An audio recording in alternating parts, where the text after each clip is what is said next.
Hanya adalah 0,1. Ini hanya adalah 0,01. Maka kita cari yang hanya semakin kecil. Sehingga semakin mendekati ke T sama dengan 1. Jadi berapa kecepatan rata-rata yang hanya semakin kecil. Sehingga kalau tadi kan kecepatan rata-rata antara T1 sampai T2 berarti kan berarti selama 1 menit. Tapi kalau T-nya semakin kecil berarti kan kecepatan rata-rata itu menjadi kecepatan sesaat. Betul tidak? Karena jedanya T1 ke T2-nya itu semakin kecil sekali. Nah, itu yang dicari, gitu ya. Itu yang dicari. Jadi di sini berapa C ke C plus H ini kan T-nya ya, T-nya.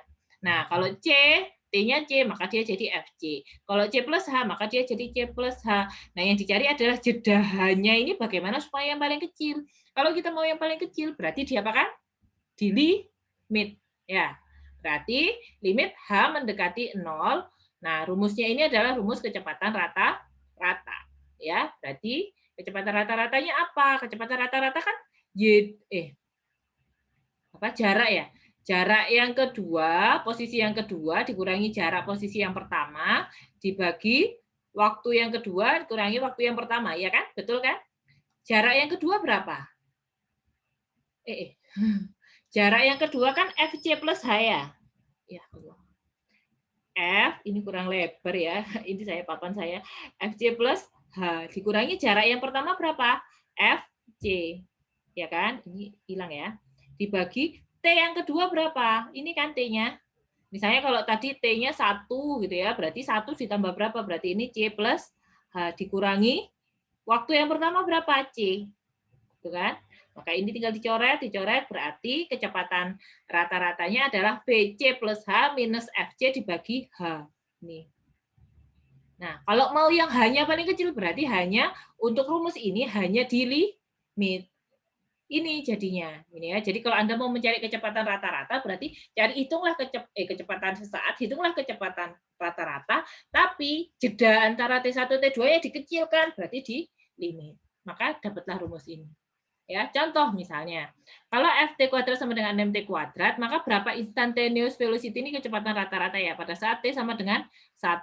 Maka ya di limit kan, limit h mendekati 0, pakai rumus ini ya. Ini rumusnya dipakai f c plus h dikurangi f c gitu ya. C-nya berapa? C-nya itu kan kita lihat tadi c itu adalah waktu yang dicari gitu kan, waktu sesaatnya di detik keberapa. Maka ya sudah, masukkan aja C-nya ini diganti T yang mau dicari, berarti 1 ini ya.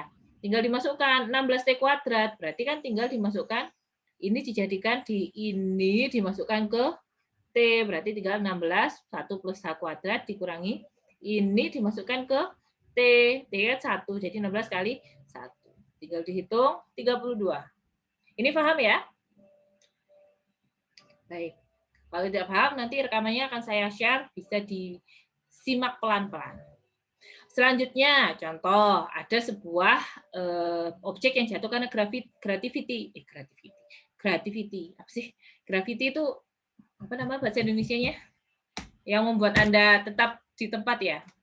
Gravitas. Ya, itulah. Apa bahasa Indonesia ada yang bisa bantu saya? Ya, itulah. Gravitasi, Bu. Iya, gravitasi. Ya, betul-betul. Gravitasi. Temukan kecepatan sesaatnya, maaf ya. Kecepatan sesaatnya, saya terlalu fokus di sini, jadi lupa gravitasi. Kecepatan sesaatnya saat T sama dengan 3,8 second, dan T sama dengan 5,4 second. Jadi C1 dan C2-nya dicari. Tinggal masukkan aja, gitu kan. Tapi nggak usah dimasukkan dulu. Hitung aja rumusnya dulu. Jadi F sama kayak yang tadi ya, mencari 4M tadi ya. FC plus H minus C. Jadi tinggal rumusnya mana? Rumusnya mana? Oh, ini rumusnya kan? Masih pakai rumus yang sama kan? Berarti C plus H-nya tinggal dimasukkan ke T. Jadi dimasukkan, kalau sudah sederhana ya tinggal dimasukkan aja. C-nya 3,8 berarti sekian. C-nya 5,4 berarti sekian. Oke, kita lanjut. Masih dengan soal nomor 4, pertanyaannya berapa lama yang diperlukan jika objek yang jatuh itu mencapai, jadi diketahui ternyata kecepatan sesaatnya adalah 112. Maka berapa lamanya? Berarti yang dicari adalah T-nya, gitu kan. Yang kita ketahui dari yang tadi, kan ini ya, Kecepatan sesaat rumusnya adalah 32C. Berarti kalau ini 112, berarti 112 sama dengan 32C. Berarti C sama dengan 112 dibagi 32. Ketemu 3,5. Udah ketemu gini aja. Gampang ya? Lanjut. Nah, sebuah partikel bergerak gitu ya dalam sebuah garis ya, diarahkan dalam sentimeter dari titik awalnya setelah beberapa detik, setelah T detik, beberapa detik, itu dia dengan fungsi ini gitu ya. Maka temukan kecepatan sesaatnya setelah T 3 detik. Jadi pakai fungsi ini. Nah, kalau sudah 3 detik, berapa kecepatan sesaatnya setelah 3 detik? Ya masukkan aja dengan rumus ini ya, ini tadi ya. Anda kalau lebih mudah, biasakan diketahui, ditanya, dijawab. SFT-nya kan akar 5, ini salah ya. Oh iya benar, akar 5 plus, nah ini yang saya salah, belum saya perbaiki kemarin sampai lama ngajar. 5T plus 1 ya, C-nya sama dengan 3. Kecepatan sesaat pada C sama dengan 3. Tinggal dimasukkan aja. Berarti ini kan 3 plus H. Ya, 3 plus H ini masukkan ke mana? Masukkan ke sini. Ya, jadikan di sini. Maka ketemu sekian, gitu kan? Nah, untuk mencarinya dirasionalisasikan.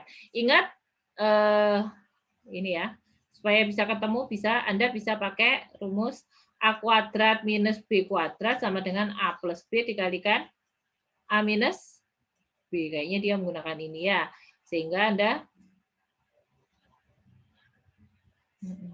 ya, jadi ini kan nanti jadinya 16 per 5 kuadrat kan, akar ini kuadrat kan tinggal 16 per 5. 4 kan, 4 kuadrat kan 16. Jadi ini A kuadratnya, ini B kuadratnya. Nah, ini jadi tinggal 5 per 8. Diketahuilah bahwa kecepatan sesaatnya pada saat T3 itu 5 per 8. Gampang ya?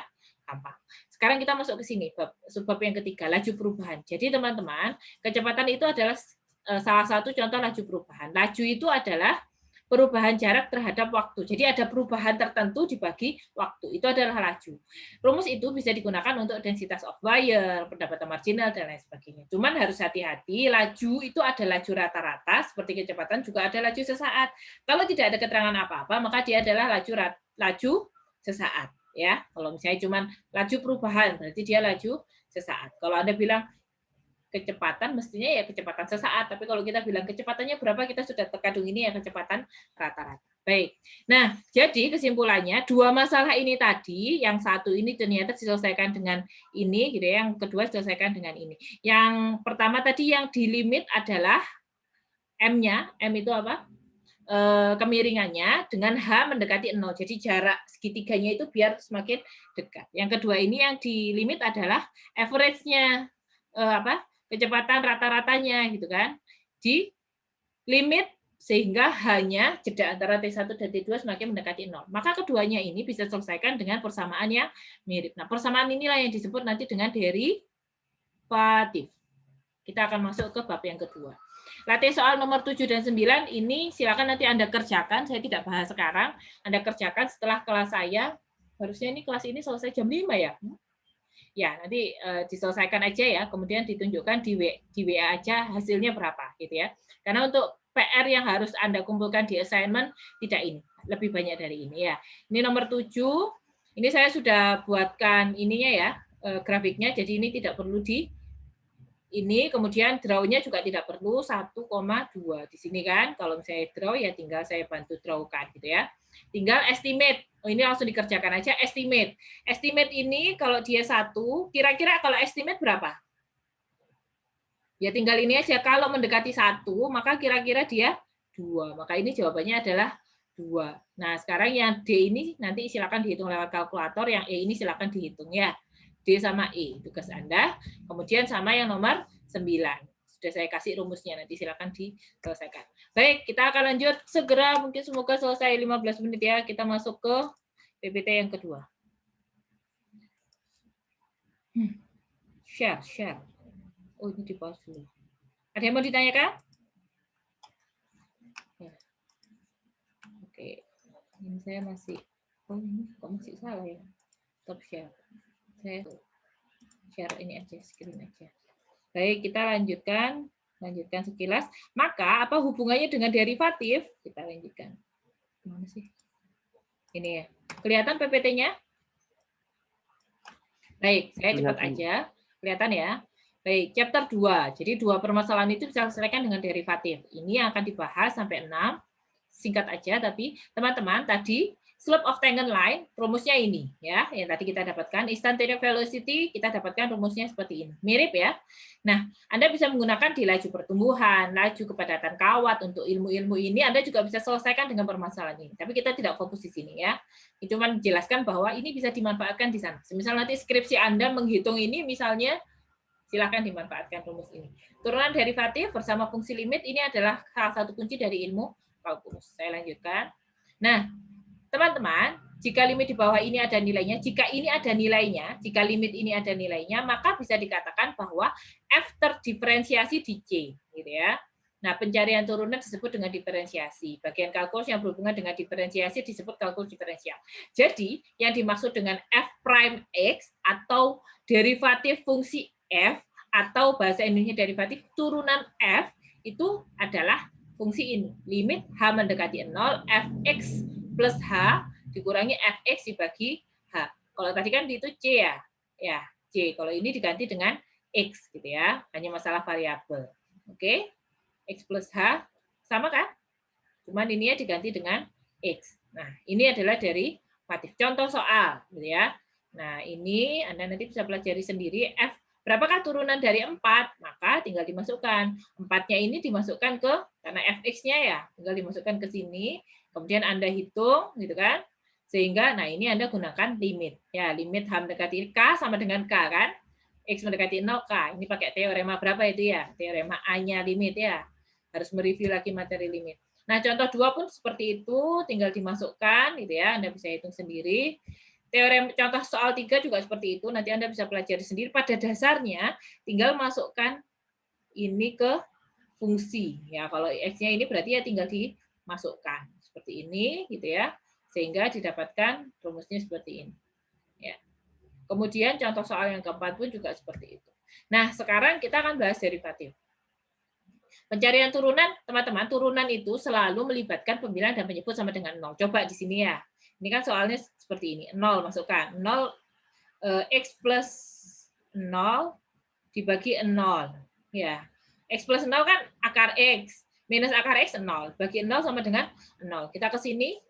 H mendekati 0. Masukkan di sini. 0 dikurangi 0. Berarti kan ini H dibagi H. Oh, ini 0 ya. Ini saya ganti dengan 0, ini saya ganti dengan 0. Oh, bukan di sini, maaf. Di sini ya. Ini saya ganti dengan 0, saya ganti dengan 0. Berarti sama dengan akar X dikurangi akar X. Hasilnya sama dengan 0. Ya, jadi seringkali akan berakhir seperti itu. Nah, maka yang akan kita lakukan adalah menyederhanakan hasil bagi sehingga dapat mencoret faktor H dari pembilang dan penyebut. Sebenarnya sama kayak penyelesaian limit ya. Contohnya di sini. Memfaktorkan, Anda menggunakan rumus apa ini yang seringkali digunakan A minus B kuadrat. Kalau ada yang belum tahu, ya Anda wajib tahu sama dengan A apa ini? Plus B dikalikan A minus B. Maka kalau ini supaya ini bisa jadi kita anggap sebagai A, ini kita anggap sebagai B, supaya nanti bisa jadi A kuadrat dikurangi B kuadrat, Anda kalikan, ini ya A, ini kan A minus B, berarti kalikan A plus B. Kalau yang di atas dikalikan, bawahnya juga harus dikalikan. Kenapa? Kalau nggak dikalikan, nilainya berubah dong. Kalau seperti ini kan ini sebenarnya nilainya 1 kan? Bilangan apapun dikalikan 1, nilainya bilangan itu sendiri. Ini ya, saya yakin teman-teman sudah bisa. Jaga-jaga ada yang belum paham ya.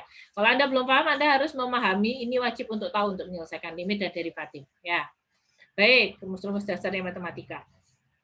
Nah, maka nilainya adalah 1/2 akar X. Saya lanjutkan.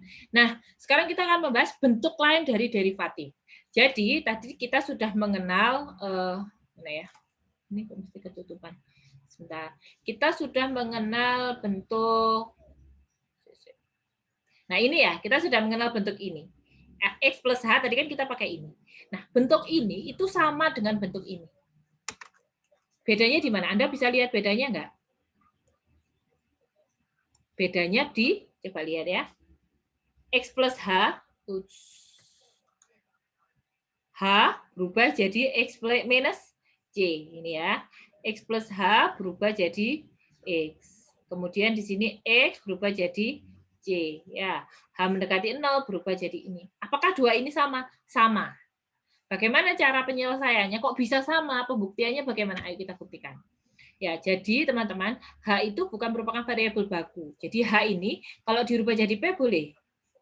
Boleh kan? Dirubah jadi S boleh. Boleh kan? H ini variabel. Jadi boleh apa saja kayak F X. Ini saya rubah jadi FA kan boleh. FU kan boleh. Yang penting Fx sama dengan X kuadrat plus 1. X kuadratnya saya ganti juga jadi A kuadrat plus 1. Karena ini adalah variabel. Bisa diisi dengan nilai yang Anda mau dimasukkan di sini. Sama, H ini juga variabel. Yang penting kalau H-nya dirubah, bawahnya juga dirubah. Dan ini juga harus dirubah. Oke, sampai sini clear ya. Nah, sekarang kita akan merubah dengan konsep ini, kita akan rubah jadi fungsi ini. Gimana caranya? Gambar ini, karena ini nggak jelas, saya sudah perbesar di slide selanjutnya. Oke ya. Di slide selanjutnya, kita lihat tadi ya. Kalau tadi ada sebuah kurva, kemudian kalau tadi kan ada garis singgung, ya ingat ya tadi ya ada garis singgung. Nah ada H. Ini ada dari sini kan titiknya di sini. Kalau ini X-nya C, Y-nya adalah FC. Berarti titik C ini adalah C, FC, ya kan? Ingat ya. Kalau ini tadi titik P yang tadi saya jelaskan, ini titik Q. Berarti di sini adalah C-nya adalah X-nya adalah C plus H. Ya kan? C plus H. Maka dia jadi FC plus H. Oh, ada di halaman 1 ya, di PPT 1-nya ya. Ya, kalau teman-teman mungkin ingat, saya perlu ini enggak ya? Keep kok keep? Waduh. Ya, kalau di PPT 1-nya, Anda menyimak ya? Saya berbusa-busa, nanti Anda enggak menyimak. Menyimak ya? Ya, Bu, ya, Bu. Oke, nah yang di sini nih. Ini kan? Ya, ini hanya mengulang yang di sini. Dilihat ya. C, kemudian C plus H, C, FC, C plus H, FC plus H. Cuman sebenarnya hanya mengulang yang di sini itu ya. Kita lanjutkan dulu. Dua. Nah, oke, selanjutnya ini ada perubahan. Perubahannya adalah kita lihat di sini. Kalau misalnya tadi itu kan hanya mendekati 0. Ini ya H mendekati 0. Sekarang H-nya ini diganti. Jadi X minus C. Jadi ini C plus H itu diganti X nih ya. C plus H itu diganti X. Boleh nggak? Boleh kan? C plus H ini saya ganti X. Boleh. Tapi kalau ini X, maka jarak ini bukan lagi menjadi H. Tapi jarak ini adalah X dikurangi C. Boleh? Boleh kan? Ya, karena C plus, saya ulang ya, karena C plus H saya ganti jadi X, maka H pun berubah jadi X minus C. Kenapa? Coba lihat di sini. X sama dengan, ini kan C. Ya kan? C. Maka jarak yang awalnya tadi jadi H adalah X dikurangi C. Oke ya? Nah, karena ini sudah berubah, maka yang ini pun juga titiknya jadi berubah, titik Q. Q ini X. Q ini kan sama dengan X, Y, ya kan? X-nya berapa? Tek ke bawah. Oh, X-nya X. Y-nya berapa? Kalau X, maka Y-nya saya bisa bilang Fx. Boleh kan? Saya bilang Fx. Satu fungsi tertentu dimasukkan jadi X, dimasukkan dalam fungsinya grafik ini, nanti hasilnya adalah Fx. Maka Q-nya berubah. Ya, apalagi yang berubah. Jaraknya juga jadi berubah. Kalau tadi awalnya adalah FC plus H minus FC, ini dikurangi FC, ya kan? Maka di sini jaraknya, ini kan kalau ini kan jadi Fx ya. Ini kan FC kan? Kalau diproyeksikan ke kanan, maka jaraknya jadi Fx dikurangi, ini Fx. Sebentar. Ini kan, ini Fc ya, maaf. Fc.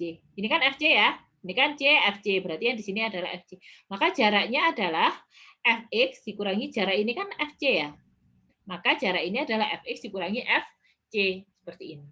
Maka rumusnya pun juga jadi berubah. Kalau yang tadi rumusnya adalah, tadi kan rumusnya Y2 minus Y1 ya. Ingat yang tadi. Berarti kan Y2-nya adalah Fc plus H dikurangi Fc. Ya kan?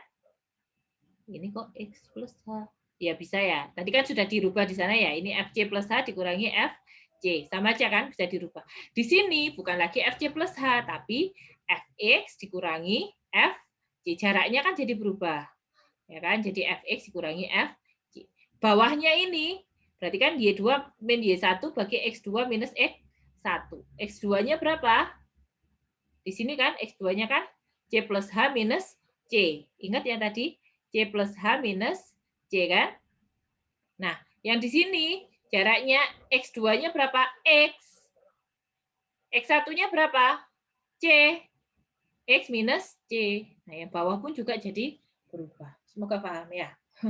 Maka, tapi kita lihat kalau di sini supaya ini garis singgungnya semakin mepet ke sini, semakin mendekat, maka hanya ini juga harus semakin mendekati ke 0. Ya kan? Hanya mendekati 0. Maksudnya apa? Jaraknya ini semakin kecil. Nah, tapi kalau di sini bukan lagi H mendekati 0, tapi bagaimana supaya X minus C-nya yang mendekati 0, ya kan? Jadi limitnya ini loh, sebenarnya didapat dari bagaimana supaya X minus C mendekati 0. Kalau di sini tadi bagaimana supaya H mendekati 0. X minus C mendekati 0 ini bisa saya ganti jadi kalau C-nya saya rubah ke sana berarti X mendekati C. Maka ini berubah jadi X mendekati C.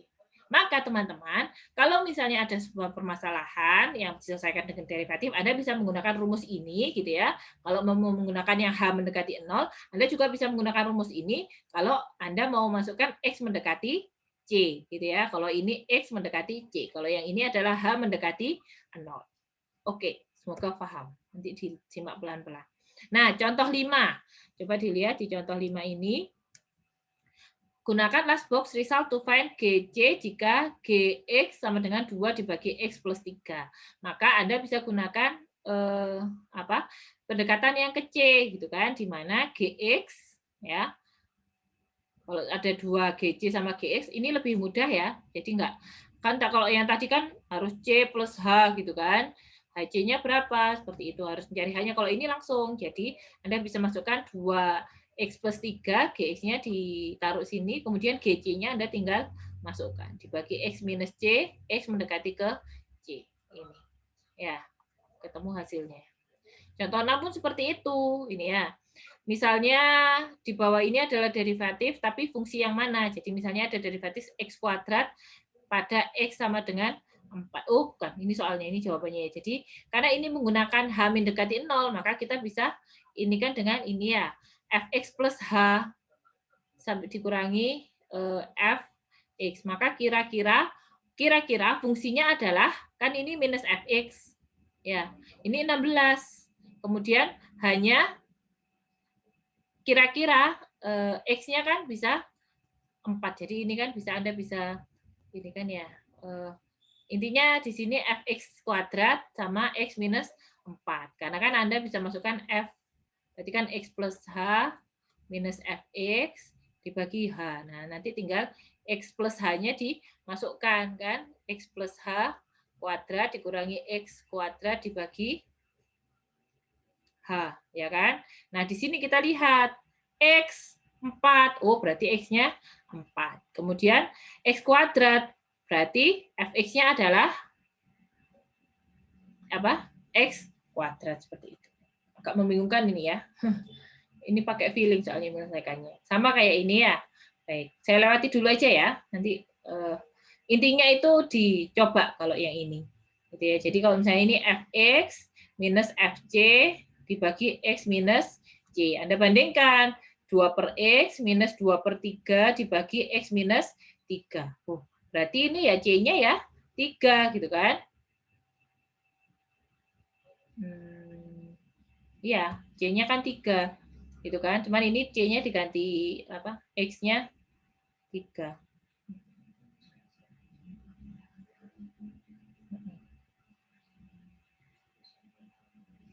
Kemudian ini berarti 2 per X. Oh, berarti fungsinya adalah 2 dibagi X. Di mana X-nya sama dengan 3. Gitu ya. Atau C-nya sama dengan 3. Kita lanjutkan. Nah, sekarang differentiability. Ini saya agak percepat karena ini tentang teori. Intinya, apabila sebuah kurva itu memiliki differentiability atau memiliki turunan, maka dia pasti continuous. Seperti itu.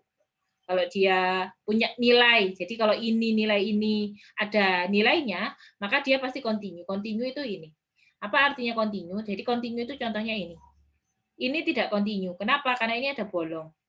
Ini juga tidak continue. Ini juga tidak continue loncat di sini. Jadi continue itu adalah ketika dia terisi semua. Itu continue. Seperti itu ya, contoh continue. Nah, contohnya misalnya ini. Untuk limit fx, fc kita mulai dengan versi ini pembuktian. Jadi untuk membuktikan apakah limit x mendekati cfx itu sama dengan fc. Ini ya pembuktiannya. Bagaimana membuktikannya? Anda yang tadi rumus ini Anda rubah dulu dengan bentuk ini. Kalau Anda baca buku mungkin agak bingung. Bagaimana cara merubah bentuk? Jadi bentuk ini ya, merubah bentuk ini menjadi bentuk ini caranya adalah dengan seperti ini. Jadi kita fx sama dengan fc. Nah, kita kan tadi tahu ya bahwa fx itu sama dengan fc, fx itu sama dengan fc ini kan ditambah fx minus fc, ya kan? fc ditambah fx minus fc. Maka oke, minus fc. Kita bisa kalikan dengan x minus c dibagi x minus c, ini ya. Maka jadi fc dikalikan ditambah fx minus fc dibagi x minus c dikalikan x minus c. Maka menjadi rumusnya seperti ini, bentuknya seperti ini. Oke, ini ya. Aduh, 10 menit lagi.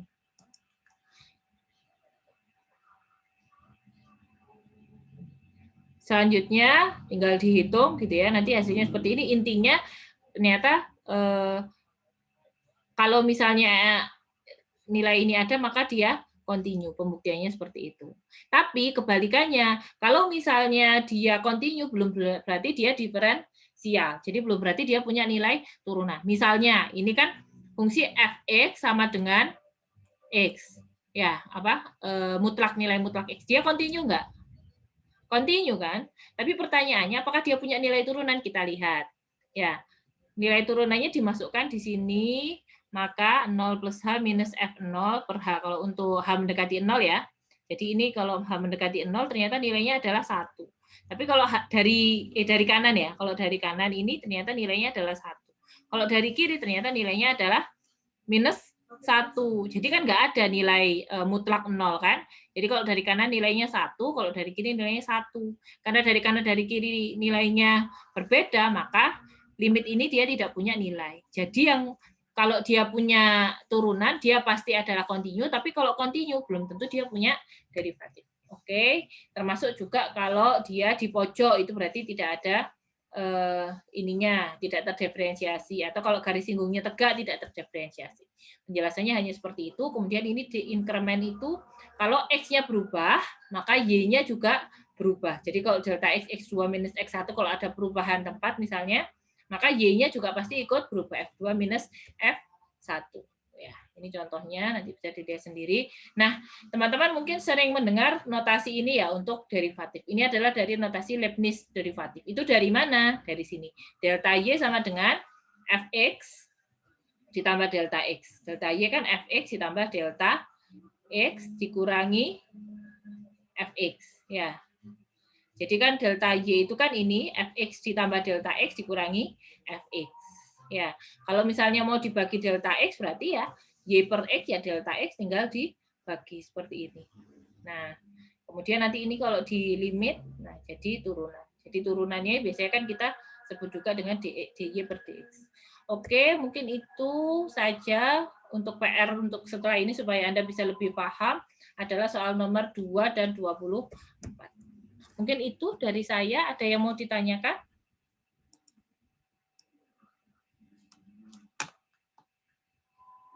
17 sampai akhir cuma 17. Oke, nggak apa-apa.